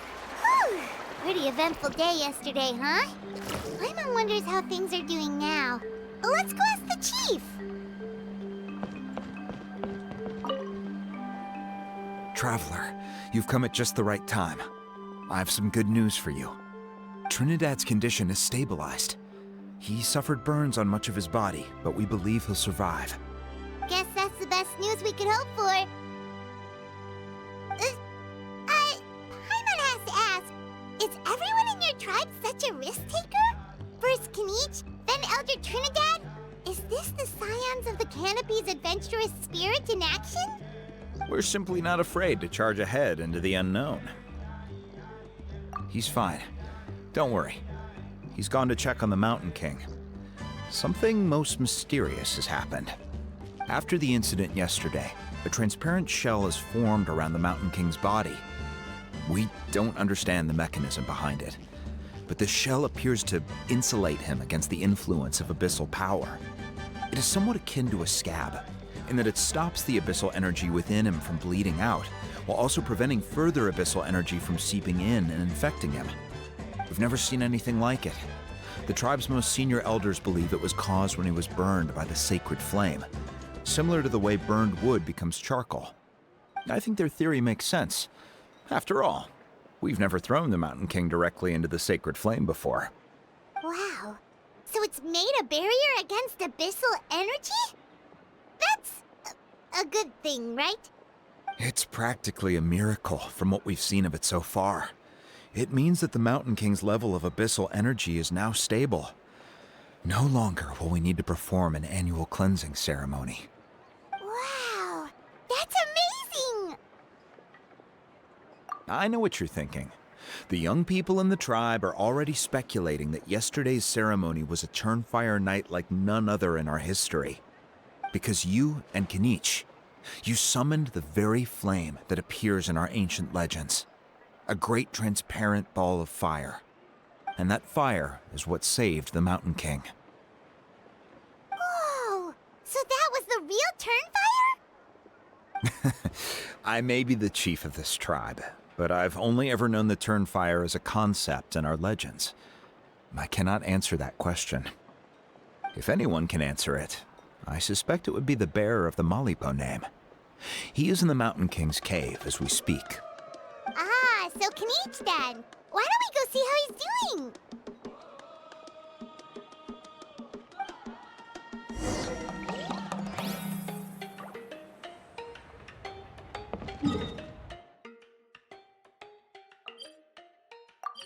Let's ride!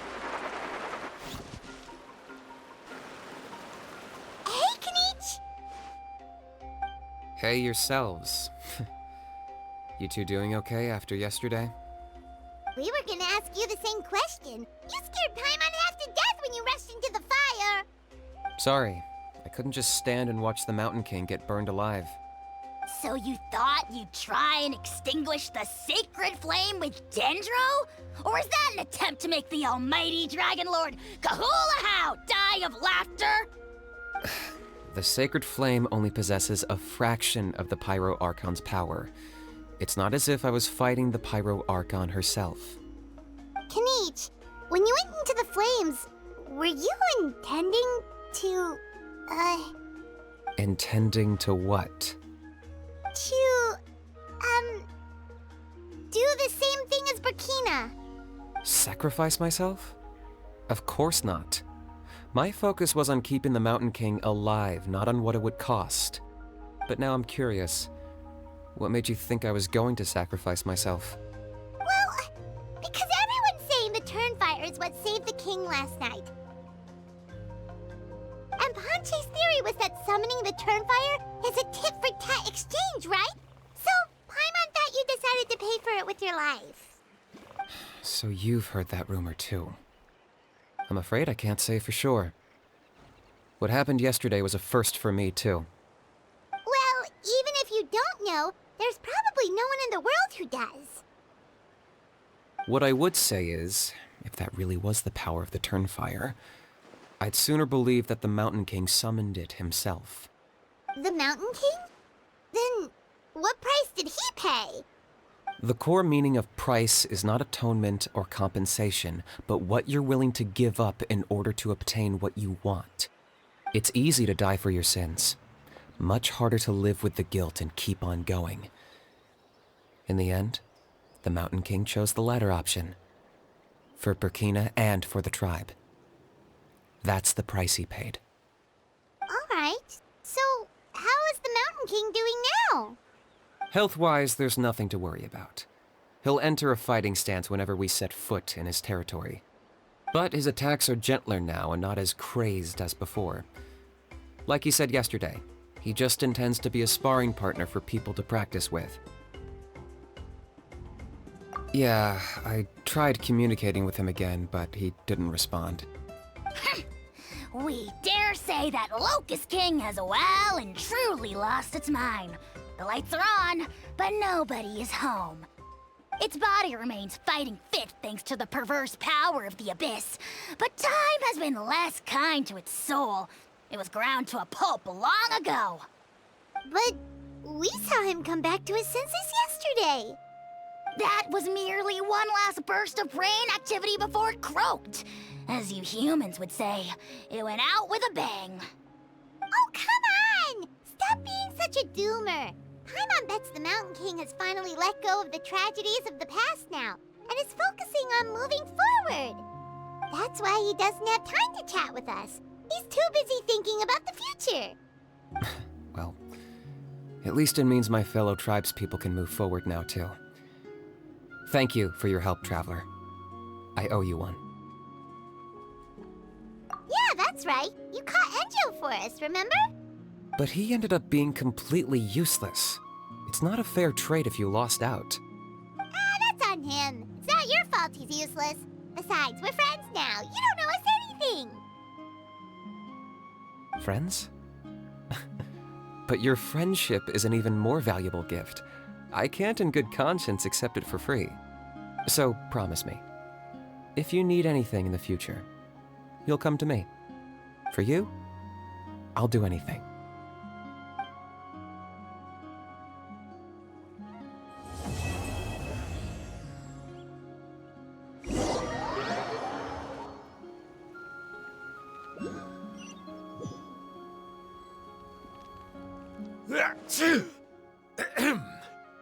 So, in the end, only poor little Huni got the sad ending?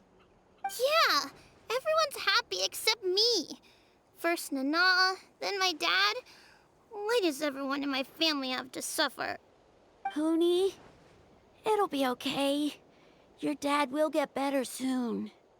Toba, you're my friend, so I shouldn't say this to your face. But it was all the Mountain King's fault. Huh? Now hold your horses, kiddo. If you promise not to fight, Uncle Sanka will tell you a story. Okay, before you roll your eyes out of your skull, I promise you can trust me.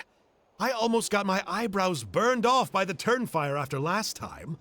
That's why I came back, to make it up to you. All right, I'll just get to the point. Do you know what Uncle Sanka loves the most about your people? What? Your extreme sports. Huh? On my first day here, I got hit by someone falling out of the sky. I believe you call it bungee jumping? It's a dangerous sport, to be sure, but the courage it took to make the jump impressed the heck out of me. So, I introduced myself to the jumper, we made friends, and I even helped treat her wounds. Oh, such a nice friend. Of course. Anyway, the good times didn't last, because I got captured by a powerful foe, so we had to part ways for a while. In the hands of the enemy, I was scorned, scolded, and nearly given away as a gift. Oh, it was so humiliating. A horrible experience to look back on. Why does Uncle Sanka always have to suffer, I thought. So I feel your pain, Huni. I was in the same position. But in the end, I made it through, and I left all of those painful memories in the past. I even managed to reunite with my friend. Is that it? The moral of the story is to look forward in life, right? Yeah, we've heard that one millions of times. Sorry, Uncle Sanka, but you're not cut out to be a teacher.